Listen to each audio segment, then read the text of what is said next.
Dear students, welcome to my YouTube channel rainbow social study. आज मैं बिहार विद्यालय परीक्षा समिति द्वारा आयोजित सामाजिक विज्ञान के अंतर्गत लोकतांत्रिक राजनीति के 2011 से 2017 तक प्रथम एवं द्वितीय पाली में पूछे गए प्रश्नों का वीडियो बना रहा हूं। पहला प्रश्न है, समवर्ती सूची में रखा गया है। समवर्ती सूची को केंद्र और राज्य दोनों सूची में रखा गया है। संघीय सूची में यानी केंद्रीय सूची में कुल विषयों की संख्या 100 है। पहले 97 थी और इसके अंतर्गत निम्न विषयों को शामिल किया गया है: युद्ध, अंतर्राष्ट्रीय संधि, परमाणु शक्ति, सीमा शुल्क, विदेशी व्यापार, जनगणना, रेल, वायु सेवा तथा परिवहन सेवा इत्यादि जो विषय हैं वो संघीय सूची में शामिल किया गया है। और राज्य सूची में कुल विषयों की संख्या 61 है। राज्य सूची में कृषि, वन, कारागार, भूराजस्व, पुलिस, स्वास्थ्य, स्थानीय स्वशासन जैसी जो सेवाएं जो होती है वो राज्य सूची में होती है। और समवर्ती सूची में कुल विषयों की संख्या 52 है। समवर्ती सूची के अंतर्गत राष्ट्रीय राजमार्ग, परिवार नियोजन, जनसंख्या नियंत्रण, समाचार पत्र, कारखाना, शिक्षा, आर्थिक एवं सामाजिक नियोजन जैसे विषय को समवर्ती सूची में शामिल किया गया है। और समवर्ती सूची में केंद्र और राज्य दोनों को शामिल किया गया है, जबकि इस पर दोनों कानून बना सकते हैं, लेकिन जब दोनों में विरोध उत्पन्न होता है तो केंद्रीय सूची को ही मान्य होती है, केंद्र के कानून को ही मान्यता प्राप्त होती है। दूसरा प्रश्न है, राज्य बिहार में संपूर्ण क्रांति का नेतृत्व किसने किया था? संपूर्ण क्रांति का नेतृत्व जयप्रकाश नारायण ने किया था 1974 ईस्वी में। तीसरा प्रश्न है, भारत में किस तरह के लोकतांत्रिक व्यवस्था है? अप्रत्यक्ष लोकतांत्रिक व्यवस्था है। चौथा प्रश्न है, भारत में सर्वोच्च न्यायालय की मुख्य न्यायाधीश की नियुक्ति कौन करता है? राष्ट्रपति। सर्वोच्च न्यायालय के मुख्य न्यायाधीश की नियुक्ति राष्ट्रपति द्वारा की जाती है। पांचवा प्रश्न है, भारतीय किसान यूनियन के नेता थे महेंद्र सिंह टिकैत। महेंद्र सिंह टिकैत भारतीय किसान यूनियन के नेता थे और इनका संबंध उत्तर प्रदेश राज्य से है।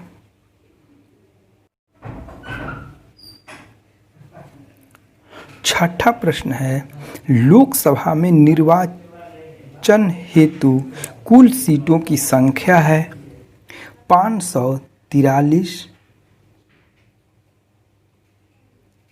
कुल निर्वाचित सीटों की संख्या जो है वो 543 है। सातवां प्रश्न है, किसे लोकतंत्र का प्राण कहा जाता है? तो राजनीतिक दलों को लोकतंत्र का प्राण कहा जाता है। आठवां प्रश्न है, गठबंधन की सरकार बनाने की संभावना किस प्रकार की दलीय व्यवस्था में होती है? तो गठबंधन की सरकार बहुदलीय व्यवस्था में बनने की होती है। जब किसी भी दल को स्पष्ट बहुमत नहीं मिलता है तो उस स्थिति में गठबंधन की सरकार बनती है। नौवां प्रश्न है, भारत में कहाँ महिलाओं के लिए आरक्षण की व्यवस्था की गई है? तो पंचायती राज व्यवस्था में। बिहार में पंचायती राज व्यवस्था में महिलाओं के लिए 50% आरक्षण की व्यवस्था की गई है। 10वां प्रश्न है, भारतीय लोकतंत्र है प्रतिनिधात्मक। भारतीय लोकतंत्र जो है वो प्रतिनिधात्मक लोकतंत्र है। 11वां प्रश्न है, संघ राज्य की विशेषता नहीं है एकहरी शासन व्यवस्था।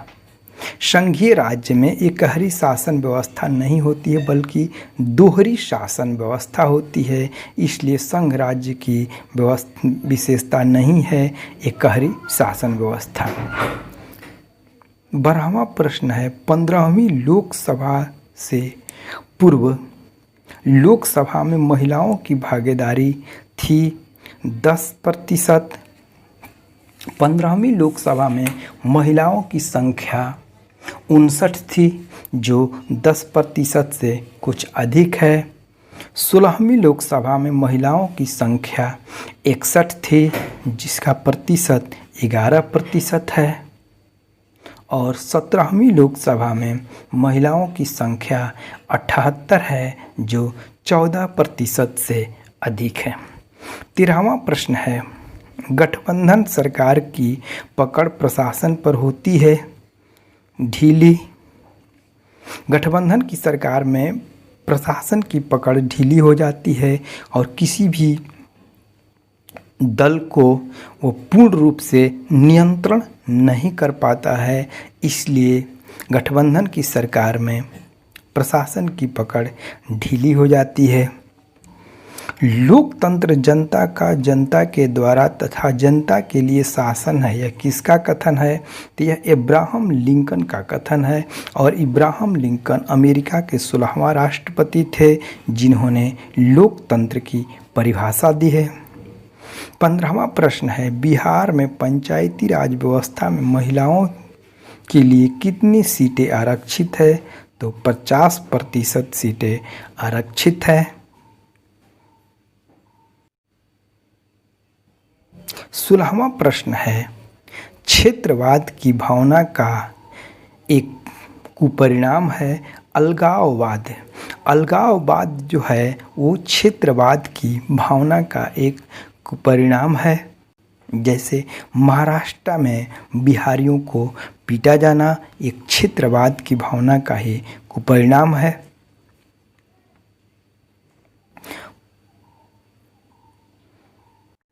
यदि वीडियो पसंद आए तो कमेंट शेयर लाइक ज़रूर कीजिएगा।